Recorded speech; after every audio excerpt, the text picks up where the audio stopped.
2030க்குள்ள 8 லட்சம் பேர் கொடுக்கணுங்கிறது டார்கெட். இப்ப நம்ம மாவட்டத்தில் மொத்தம் 1900 பேருக்கு நம்ம வந்து 1900 வீடு 6 கோடி ரூபாயில நம்ம கொடுக்குறோம்.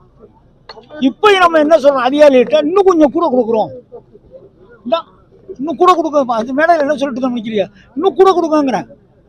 வாங்கி தர்றதுக்கு நான் இருக்கேன். செய்கிற வேலை அவங்க தானே பார்க்கணும், நம்ம செய்ய முடியாதுல்ல.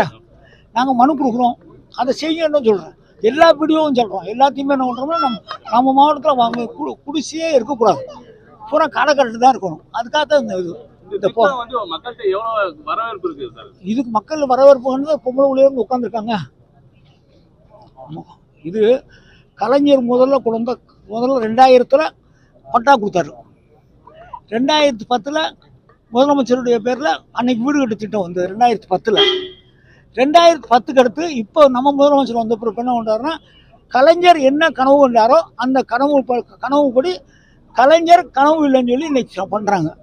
இந்த திட்டத்தோட தத்துவம் என்னன்னா, தமிழ்நாட்டில் எங்கேயும் குடிசை இருக்கக்கூடாது, அவ்வளோதான்.